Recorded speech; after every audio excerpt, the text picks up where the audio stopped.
Very good evening class. Welcome to our YouTube channel RPSC bio academy. हम जो unit पढ़ रहे थे बायोटेक्नोलॉजी, और बायोटेक्नोलॉजी में हम बायोरिएक्टर्स के बारे में डिस्कशन कर रहे थे।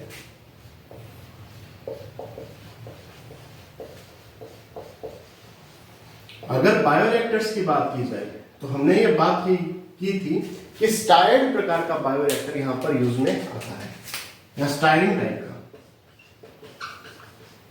स्टायरिंग टाइप का बायोरिएक्टर यहां पर यूज में आता है, जो कि दो प्रकार का होता है।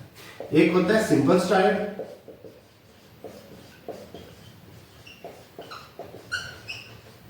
टैंक बायोरिएक्टर,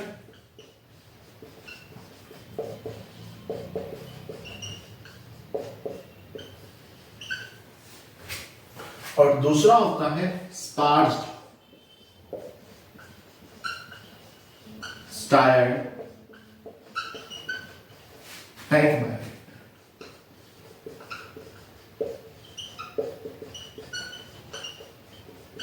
जिसमें हम सिंपल स्टायर्ड टैंक बायोरिएक्टर के बारे में डिस्कशन कर चुके हैं।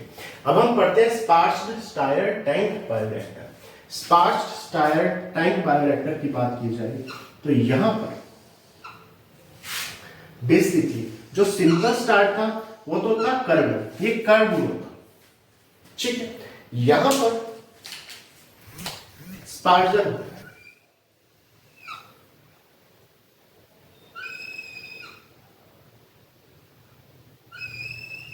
क्या नाम है? स्पार्जर।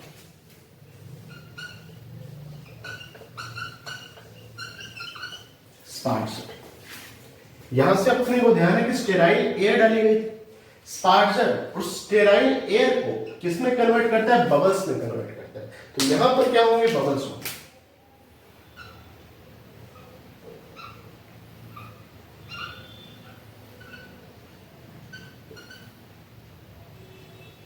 ये सब बबल्स है, ठीक है। यहां पर इस तरह से एक शाफ्ट आएगी,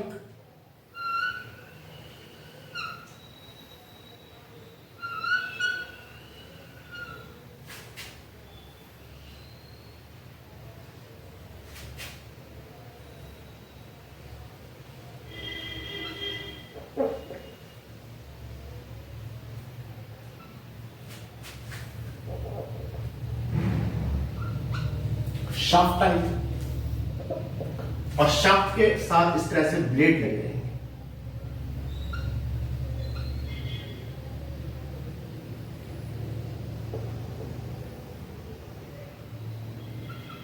ब्लेड लगे रहेंगे, और यहां पर शाफ्ट को क्या किया जाएगा? इस तरह से रोटेट किया जाएगा। शाफ्ट को क्या किया जाएगा? इस तरह से रोटेट किया जाएगा। ये जैसे ब्लेड है, शाफ्ट को इस तरह से रोटेट किया जाएगा। साथ में यहां पर न्यूट्रिशन मीडियम है, न्यूट्रिएंट मीडियम, कल्चर मीडियम या कल्चर ग्रोथ बोला था अपने, यानी वो डाला जाएगा। यहां पर जैसे ये रोटेट करेगा, चूंकि यहां पर बबल्स बने हैं, तो यहां पर जो ऊपर का ये सिस्टम है ये वेव रूप में फॉर्म होगा। इस तरह से किस रूप में? जैसे वेव चलती है ना, वैसे वेव रूप में इस तरह से इसका फॉर्मेशन होगा। ये क्या करेगा सर? ये सरफेस एरिया इंक्रीज करेगा।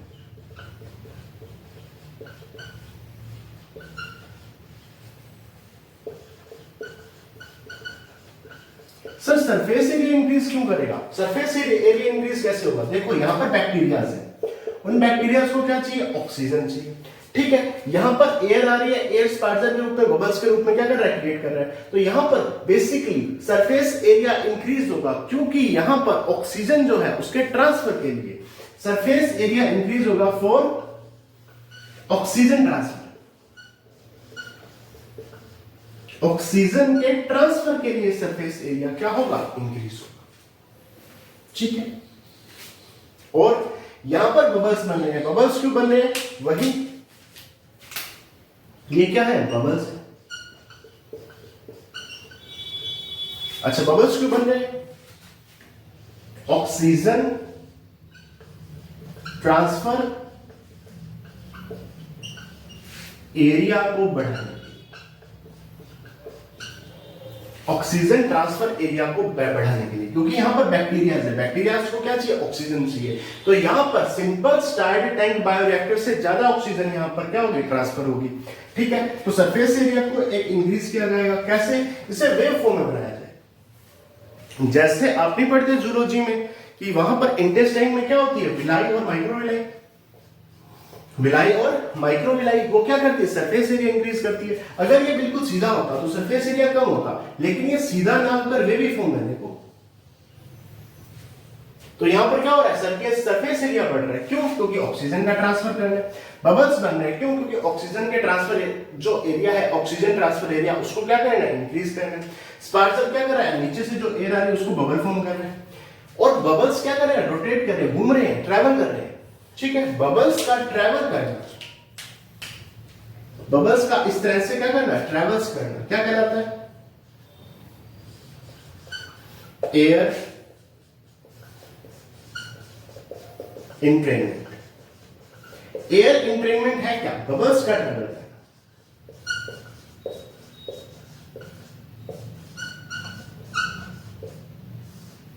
बबल्स का ट्रैवल करना एयर इंट्रेनमेंट कहलाता है। ठीक है, तो इस तरह से क्या काम करेगा, स्पार्क्स स्टार्ड बायोरिएक्टर काम करेगा। ठीक है, इसमें और क्या चीजें होंगी, वो सारी चीजें होंगी कि पीएच कंट्रोलर चाहिए, टेम्परेचर कंट्रोलर चाहिए, वो सारी चीजें इसके अंदर आएंगी। अब मैं आगे बात करूं तो बायोरिएक्टर्स में बहुत सारे सिस्टम्स होते हैं, उन सिस्टम्स को देखते हैं।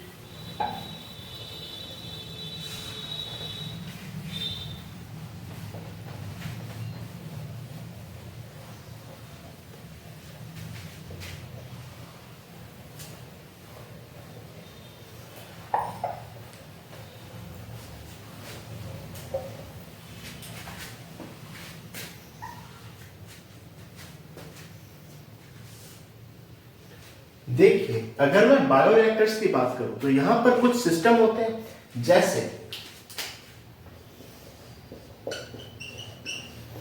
Foam controlling system. ठीक है, pH controlling system,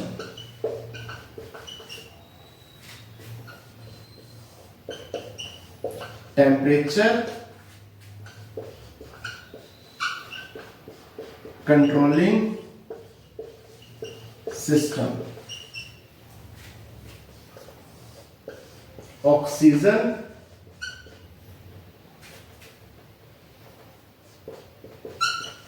delivery system. ठीक है,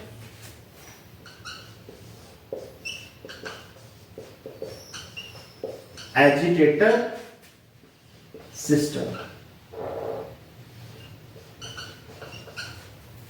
ठीक है,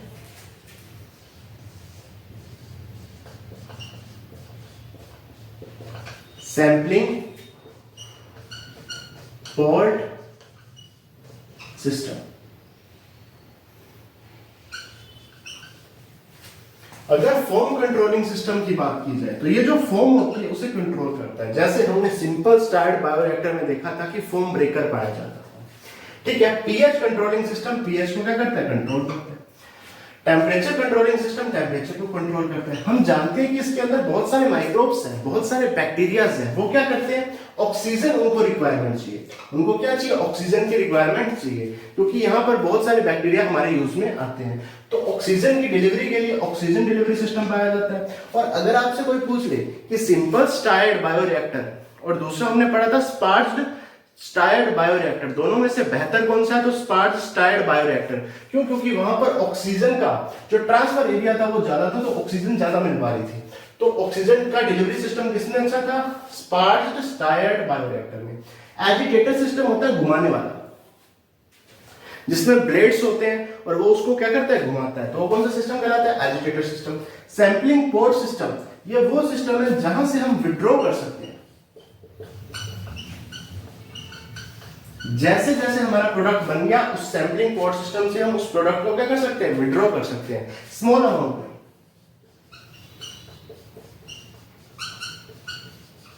स्मॉल अमाउंट में क्या कर सकते हैं? विड्रॉ कर सकते हैं। तो foam controlling system, pH controlling system, temperature controlling system, oxygen delivery controlling system, oxygen delivery system, oxygen delivery system, agitator system पूरा घुमाने वाला, जिसमें वो एक शाफ्ट थी और उसके ऊपर ब्लेड लगे हुए थे।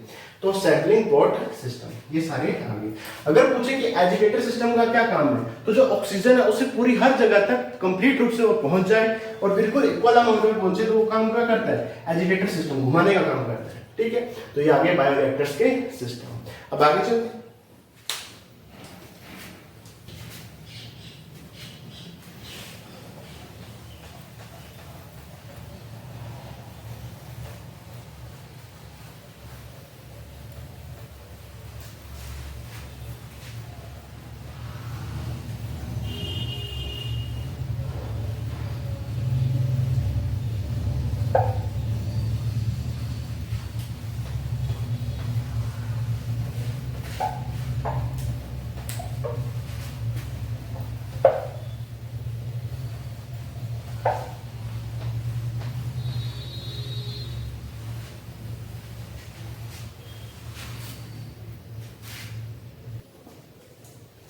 देखिए अगला स्टेप है डाउनस्ट्रीम प्रोसेसिंग।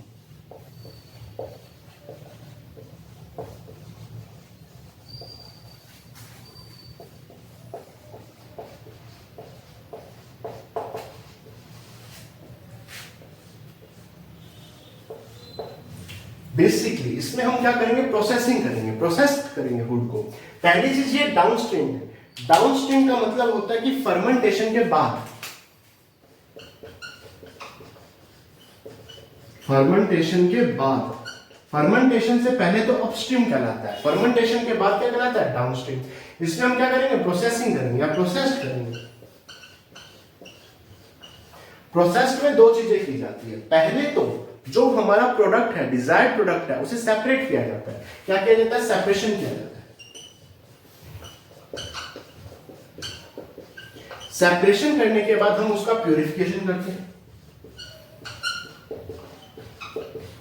पहले उस प्रोडक्ट को क्या किया? सेपरेशन किया, सेपरेट किया, फिर उसका प्यूरिफिकेशन किया, प्यूरिफाई किया उसको। ठीक है, उसको प्योर फॉर्म में हमें क्या क्या ऑब्टेन किया? प्यूरिफिकेशन किया। या हम क्या कर सकते हैं? प्रिजर्वेशन कर सकते हैं, उसमें प्रिजर्वेटिव डाल सकते हैं, प्रिजर्वेटिव डाल सकते हैं। ठीक है, उसका क्लिनिकल ट्रायल कर सकते हैं। अगर वो ड्रग है तो क्या करेंगे? क्लिनिकल ट्रायल करेंगे। अगर क्या चीज है? वो ड्रग है, कोई ड्रग है, कोई मेडिसिन बनाएंगे, उसका क्या करेंगे? क्लिनिकल ट्रायल करेंगे। या हम क्या करेंगे? क्लिनिकल ट्रायलिंग कर सकते हैं, या स्ट्रिक्ट उसकी जो क्या चीज कह सकते हैं, अपने उसको कंट्रोल कर सकते हैं, उसकी जो बेटरनेस बना सकते हैं, यानी उसको बेटर बनाने का प्रयास कर सकते हैं। तो स्ट्रिक्ट क्वालिटी कंट्रोल कर सकते हैं, उसको बेटर बनाने का क्या कर सकते हैं? प्रयास कर सकते हैं। स्ट्रिक्ट क्वालिटी कंट्रोल कर सकते हैं। ठीक है, और क्या कर सकते हैं? उसकी बढ़िया सी पैकिंग कर सकते हैं, पैकेजिंग बढ़िया कर सकते हैं। ठीक है, और क्या कर सकते हैं? उसे कमर्शियलाइजेशन कर सकते हैं। ठीक है, उसे आराम से उस वो प्रोडक्ट हर आदमी को इजीली प्रोवाइड हो सके, उसका कमर्शियलाइजेशन कर सकते हैं।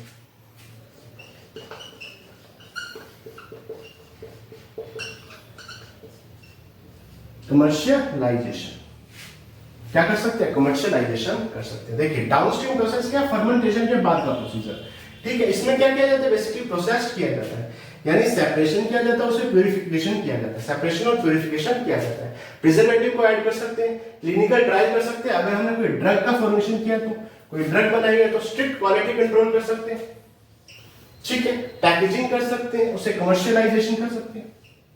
ठीक है, तो ये चीज क्या है? ये आ गई डाउनस्ट्रीम प्रोसेसिंग। ठीक है, अब आगे चलते हैं।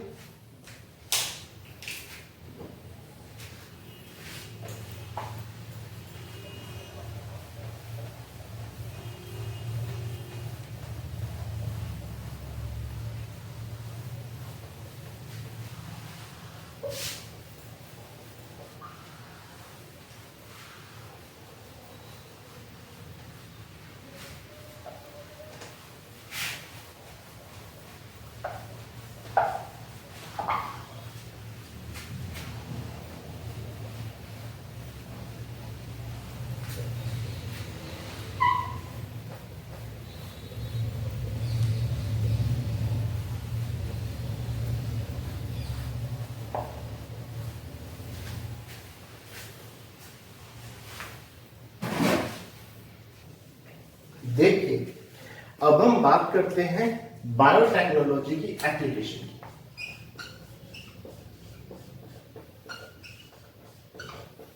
एप्लीकेशन की, अगर मैं एप्लीकेशन की सिंपल सी बात करूं, यदि मैं कोई प्लांट ले लूं,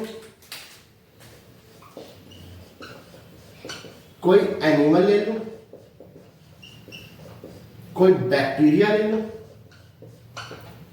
और उसमें मैं अपनी डिजायर्ड जीन को डाल दूं,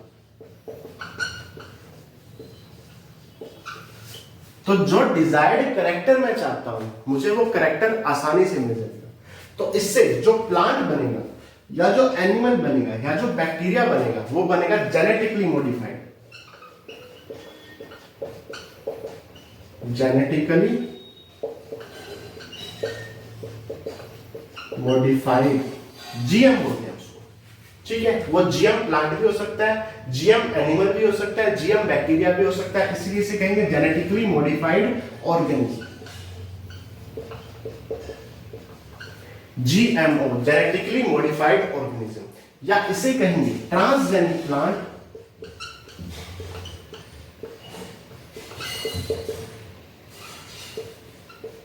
ट्रांसजेनिक एनिमल, यानी ट्रांसजेनिक शब्द का भी यूज किया जाएगा।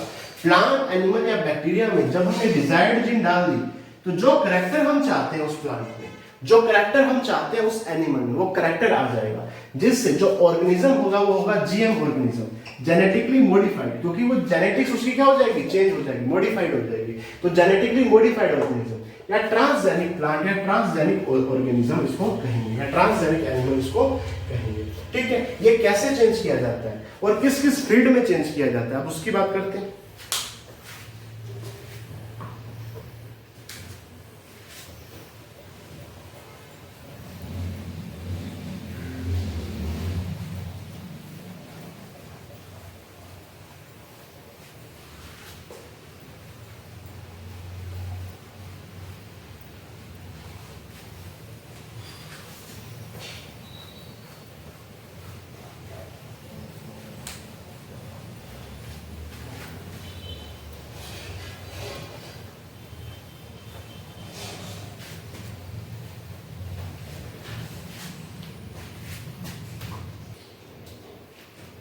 देखिए, इसके बाद हम इसकी देखते हैं एप्लीकेशंस।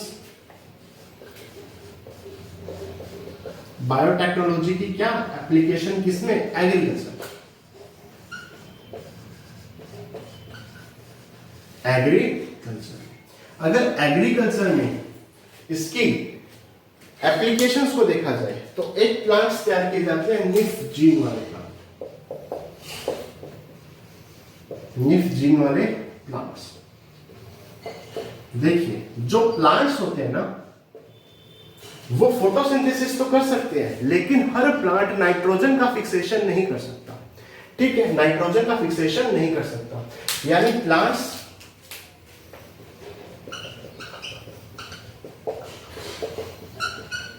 नाइट्रोजन का फिक्सेशन नहीं कर सकते। तो अगर नाइट्रोजन फिक्सेशन करने वाली जीन डाल दी जाए, यानी नाइट्रोजन फिक्सेशन करने वाली जीन प्लांट में डाल दी जाए तो प्लांट जरूर नाइट्रोजन फिक्सेशन कर सकता है। इस जीन का नाम क्या है, nif gene, nitrogen fixation gene, nif gene, ठीक है। तो ये प्लांट्स क्या करने लग जाएगा, नाइट्रोजन फिक्सेशन करने लग जाएगा। तो इस जीन को हम कहां से ले सकते हैं, बैक्टीरिया या साइनोबैक्टीरिया से। बैक्टीरिया या साइनोबैक्टीरिया से इस जीन को लिया जा सकता है। और हमने प्लांट में वो जीन डाल दी, कौन सी gene? Nitrogen fixation gene, nif gene को डाल दिया। अब वो प्लांट कैसा प्लांट बन गया? Transgenic plant.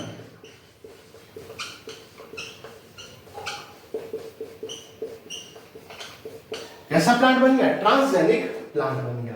और अब वो क्या कर सकेगा? नाइट्रोजन फिक्सेशन, क्योंकि अब उसमें कौन सी जीन आ गई है? नाइट्रोजन फिक्सेशन वाली जीन आ गई है। तो निफ जीन वाले प्लांट्स तैयार किए जा सकते हैं। और कौन से प्लांट तैयार किए जा सकते हैं?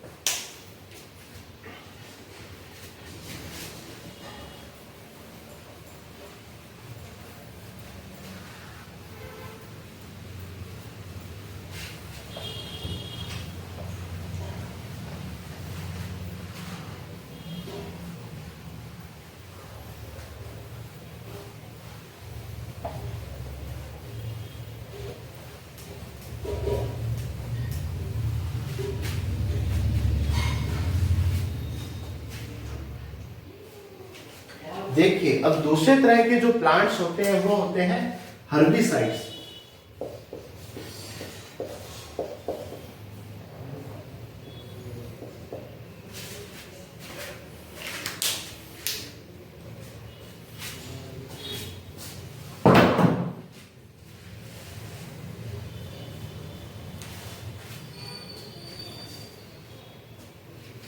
देखिए, जो दूसरे तरह के प्लांट्स आते हैं वो आते हैं हर्बिसाइड्स।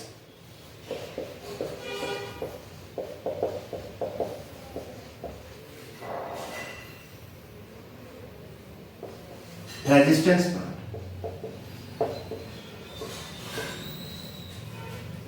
Herbicides, resistance plant. देखिए, हर्ब्स होती हैं जो प्लांट्स है, छोटे प्लांट्स होते हैं। साइड्स उसको नष्ट करने वाले। रेजिस्टेंस प्लांट, इसको समझते हैं ये क्या चीज है। देखिए, जब पहले हम कोई भी प्लांट लगाते हैं तो प्लांट्स के साथ वीड जरूर उगती है, खरपतवार जरूर उगती है। और ये वीड्स कैसे होती है? डाइकोट होती है। तो डाइकोट वीड्स जरूर उगती है। ठीक है, तो पहले क्या किया जाता था? 2,4-D का यूज किया जाता था। उसके बाद 2,4,5-T का यूज किया जाता था। ये क्या करते थे? ये वीड को भी खत्म कर देते थे, प्लांट भी खत्म हो जाता था। कई बार तो ये क्या करते थे?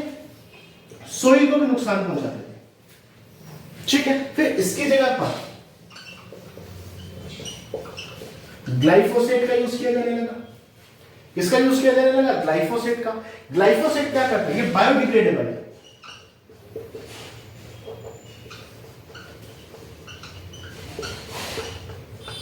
बायोडिग्रेडेबल क्या होता है? अपने आप नष्ट होने वाला।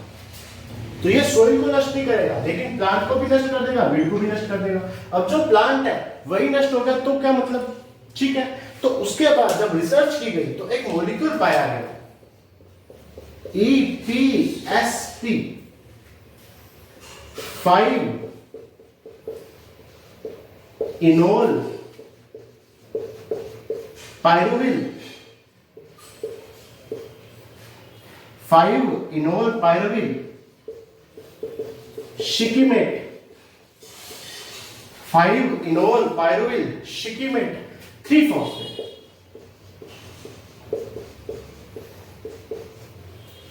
5 इनोल पायरुविल शिकीमेट 3 फॉस्फेट। ये एक ऐसा मॉलिक्यूल था जो ग्लाइफोसेट को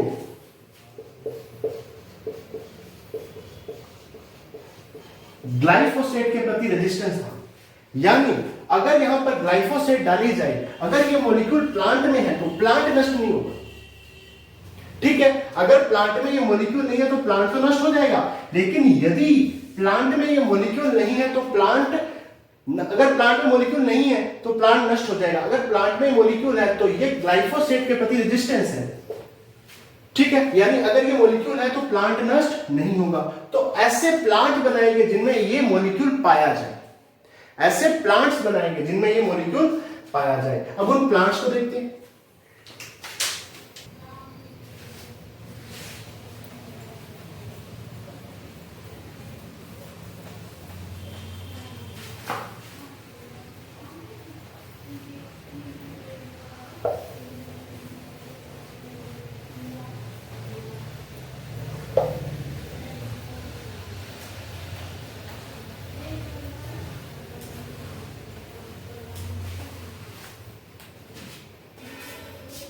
जैसे मैंने ऐसे ट्रांसजेनिक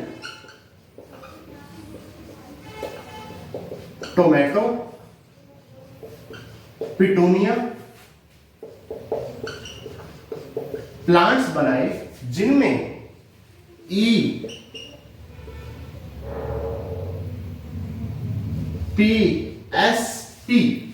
ईपीएसपी का जो प्रोडक्शन है वो ज्यादा होता है। अगर ईपीएसपी, इनोल पायरुविल शिकीमेट 3-फॉस्फेट का प्रोडक्शन ज्यादा हो रहा है, ठीक है, तो क्या होगा कि जैसे ही हम ग्लाइफोसेट डालेंगे तो एक तरफ तो प्लांट है, एक तरफ क्या है, वीड है। ये हर्बिसाइड है, हर्ब्स को नष्ट करता है, प्लांट्स को नष्ट करता है, तो वीड तो नष्ट हो जाएगी, लेकिन ये प्लांट नष्ट नहीं हो पाएगा। क्यों? क्योंकि इसमें ईपीएसपी है और ये ग्लाइफोसेट के प्रति क्या है, रेजिस्टेंस है, तो प्लांट जिंदा रहेगा। तो ऐसे प्लांट है जो हर्बिसाइड के प्रति क्या है, रेजिस्टेंस है, ठीक है, जैसे टोमेटो, ठीक है, इसमें हमने क्या किया, ARO कैपिटल ए जीन डाल दी। कौन सी जीन डाल दी, ARO कैपिटल ए जीन डाल दी, ठीक है। इस जीन ने क्या किया, EPSP का प्रोडक्शन बढ़ा दिया, ठीक है। जैसे इसका प्रोडक्शन बढ़ गया तो प्लांट हर्बिसाइड के प्रति क्या होगा, रेजिस्टेंस होगा, तो प्लांट नष्ट नहीं होगा, वो वीड क्या हो जाएगी, नष्ट हो जाएगी। तो ये कौन से प्लांट आ गए, हर्बिसाइड्स रेजिस्टेंस प्लांट आ गए। इनमें पाया गया है, टोमेटो हो गया, पिटूनिया हो गया, टोबैको में भी कई जगह पर टोबैको में भी ये पाया जाता है। तो ये हो गए हर्बिसाइड रेजिस्टेंस प्लांट।